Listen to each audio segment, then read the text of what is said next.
नमस्ते बच्चों। लो, मैं आपकी रिक्वेस्ट पर लेकर आ गई पत्र लेखन पार्ट 2।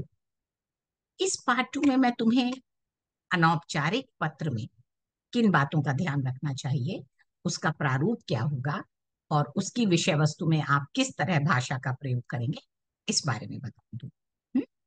मुझे पूरी उम्मीद है कि अब तक आपने पिछला वाला भाग देखकर, यानी कि पार्ट 1 देखकर औपचारिक पत्र लिखना सीख लिया होगा। आइए मैं आपको समझाती हूँ कि अगर आपका प्रश्न अनौपचारिक पत्र को लेकर पूछा जाता है तो आप कैसे पत्र लिखेंगे, किन किन बातों का ध्यान देंगे। ये मैंने आपको पहले भी बताई थी कि पत्र लेखन करते समय आप कुछ बातों का ध्यान रखेंगे। कि प्रश्न 2 बार जरूर पढ़ेंगे, फिर उत्तर में जो आपको विषय वस्तु लिखनी है उसको उसकी एक योजना बना लेंगे, जिन बिंदुओं को पूछा है उनको आप रेखांकित कर लेंगे, वगैरह वगैरह।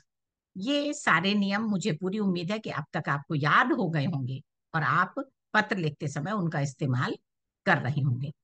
आज सबसे पहले मैं आपको समझाती हूँ कि दोनों पत्रों के बीच में अंतर क्या है। अगर आप इस अंतर को समझ लेंगे तो फिर आप कभी भी औपचारिक या अनौपचारिक पत्र लिखते समय गलती नहीं करेंगे। आपने सीखा था कि औपचारिक पत्र में हम पहले पता लिखते हैं, यानी प्रेषक का पता होता है, फिर दिनांक होती है। आप देखिए अनौपचारिक पत्र में भी आप वैसे ही अपना पता लिख रहे हैं, प्रेषक का पता लिख रहे हैं। इसमें आपके पास ये छूट है, यदि आप अपना पता ना लिखें तो भी कोई बात नहीं, पर अगर लिख रहे हैं तो अच्छी बात है। दिनांक आप वैसे ही लिखेंगे जैसे आपने औपचारिक पत्र में लिखी थी, 15 अगस्त 2024। ठीक है।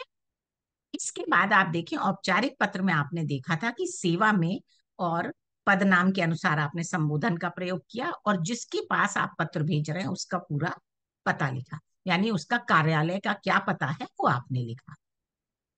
सेवा में संपादक हमारी दुनिया, नवल रोड, मुंबई। और पिन कोड। पर यहाँ पर आपको ये नहीं लिखना है, क्योंकि अनौपचारिक पत्र में आप मान लीजिए पत्र बड़े भाई को लिख रहे हैं तो आपने संबोधन लिखा आदरणीय भाई साहब। हम्म, अभिवादन में लिखा सादर प्रणाम।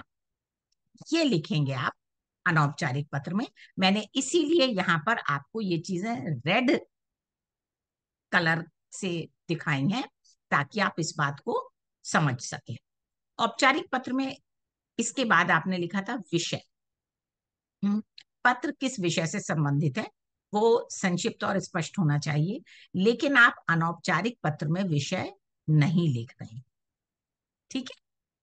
इसके बाद आपने यहाँ पर पद के अनुसार उनके लिए संबोधन लिखा, महोदय, और फिर पत्र की का जो शरीर है उसको प्रारंभ किया। दोनों ही पत्रों में आप 3 अनुच्छेद में अपने पत्र को पूरा करेंगे। जैसे आप औपचारिक पत्र में कर रहे थे कि विषय की पहले प्रस्तावना लिखी, मान लीजिए कोई समस्या है तो वो उसके बारे में लिखा, उसके बाद पत्र की मुख्य विषय वस्तु कि उस समस्या से आप कैसे प्रभावित हो रहे हैं, क्या गंभीर परिणाम हो रहे हैं, और तीसरे पैराग्राफ में आप शीघ्र कार्यवाही या समस्या के निदान हेतु निवेदन करते हुए अगर आपके कोई सुझाव हैं तो आप वो भी लिख सकते हैं। इसी तरह आप अनौपचारिक पत्र में आप प्रथम परिच्छेद में कुशल क्षेम पूछ लीजिए। अगर आप परिवार की लिख रहे हैं तो आपने माताजी, पिताजी, भाई बहन, जो भी आपके परिवार में है, दादी जी, नानी जी, उनके बारे में पूछ लीजिए। द्वितीय परिच्छेद में पत्र की मुख्य विषय वस्तु, आप किस वजह से पत्र लिख रहे हैं। और तीसरी परिच्छेद में आप समापन करेंगे, परिवार के अन्य सदस्यों को यथायोग प्रणाम कहते हो।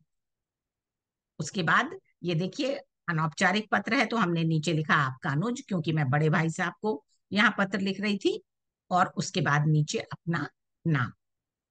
आपने औपचारिक पत्र में धन्यवाद या आभार और भवदीय और अपना नाम।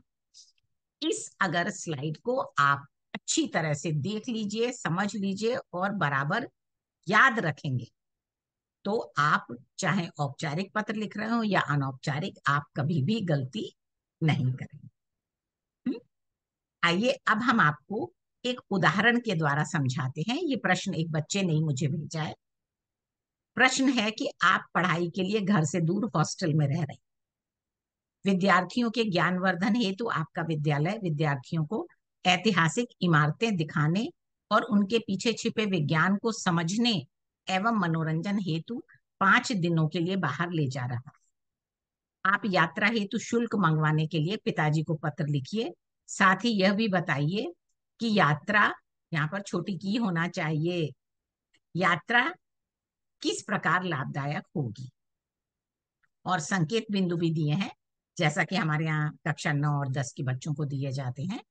स्थान और यात्रा के बारे में, ऐतिहासिक इमारतें और विज्ञान, यात्रा से मिलने वाले तथा अन्य लाभ।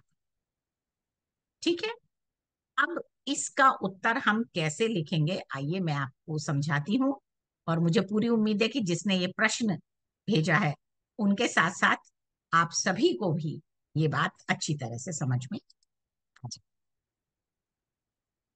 ये उसने अपने छात्रावास में चूंकि रह रहा है, इसलिए छात्रावास का पता लिखा है। कमरा नंबर 21, नंदन सदन छात्र आवास, हरियाणा। और पिन कोड दिनांक 16 अगस्त 2024। ठीक है। पूज्य पिताजी, सादर चरण स्पर्श। ये आप ध्यान रखेंगे कि आप किसको लिख रहे हैं। अगर आप बड़े भाई को लिख रहे हैं तो जैसे हमने अभी इस टेबल में देखा था कि यहाँ पर हमने लिखा सादर प्रणाम। पिताजी को लिख रहे हैं तो हमने लिखा सादर चरण स्पर्श। मैं यहाँ सकुशल हूँ और सभी प्रकार से आपकी कुशलता की कामना करता हूँ। मेरी पढ़ाई व दिनचर्या भली भांति चल रही है। मेरा विद्यालय देश की प्रसिद्ध ऐतिहासिक इमारतों को दिखाने, उनका इतिहास, शिल्पकला, ऐतिहासिक व वैज्ञानिक महत्व जानने, पर्यटन और मनोरंजन हेतु 7 दिवसीय यात्रा रेल परिवहन द्वारा 10 से 16 सितंबर 2024 तक दिल्ली, आगरा, जयपुर ले जा रहा है। मैं भी इस रुचिकर ज्ञान यात्रा का हिस्सा बनना चाहता हूँ। आप तो जानते हैं कि विज्ञान के प्रति मेरा विशेष रुझान है। मैं इन ऐतिहासिक इमारतों के पीछे छिपे विज्ञान को जानना चाहता हूँ। मैंने पुस्तक में पढ़ा था कि जंतर मंतर विज्ञान की एक बेजोड़ मिसाल है। कुतुब मीनार की बनावट और उसकी ऊंचाई प्राचीन समय की शिल्पकला और विज्ञान का अनूठा संगम है। इस यात्रा हेतु मुझे दिनांक 30 अगस्त 2024 तक शुल्क रुपए 5,000 अपने कक्षा अध्यापक को जमा करनी है। कृपया मुझे यह धनराशि भेजें ताकि मैं समय से जमा कर इस मनोरंजक यात्रा का हिस्सा बन सकूं। मैं इस यात्रा के दौरान सभी प्रकार की सावधानियां स्कूल के अध्यापकों द्वारा बनाई गए नियमों और आदेशों का पूर्ण पालन करूंगा। यात्रा के दौरान ज्ञान अर्जन के साथ अपनी व सामान की देखभाल स्वयं करना, आत्मानुशासन, मित्रों के साथ स्नेह पूर्वक समूह में रहते हुए सहयोग, सहभागिता, सहायता के गुणों को भी विकसित करूंगा। मुझे आशा है कि आप मेरी इस इच्छा को पूर्ण करने के लिए राजी होंगे। माता जी को मेरी ओर से प्रणाम। यात्रा से लौटने के पश्चात पुनः आपको विस्तार से पत्र लिखूंगा। आशीर्वादाकांक्षी, आपका आज्ञाकारी बेटा अब सब। ये हो गया आपके प्रश्न का उत्तर। यहाँ पर देखा आपने, यहाँ बच्चे ने लिखा है कि आप मेरी इस इच्छा को पूर्ण करने के लिए राजी होंगे। आप, चूंकि ये अनौपचारिक पत्र है, इसलिए मैंने कहा था कि आप भाषा के संदर्भ में थोड़ा सा व्यक्तिगत हो सकते हैं। आप घर में जिस भाषा में जिन शब्दों का इस्तेमाल करते हुए बातचीत करते हैं उनका इस्तेमाल कर सकते हैं, जबकि कार्यालयी पत्र में, यानी कि अगर पत्र औपचारिक है तो आपकी भाषा ज्यादा सधी हुई होनी चाहिए। आपकी समस्या दूर हो गई ना विवेक? चलिए, बहुत बहुत शुभकामनाएं आप सभी को। मेरे बनाए हुए YouTube चैनल से आपको फायदा हो रहा है, मुझे पढ़ के बहुत खुशी हुई। मेरे साथ आपकी यात्रा लंबी हो, शुभ हो और आप 100% अंक प्राप्त करें। इसी के साथ मैं आज विदा लेती हूँ, फिर जल्दी ही मिलूंगी। तब तक के लिए नमस्ते।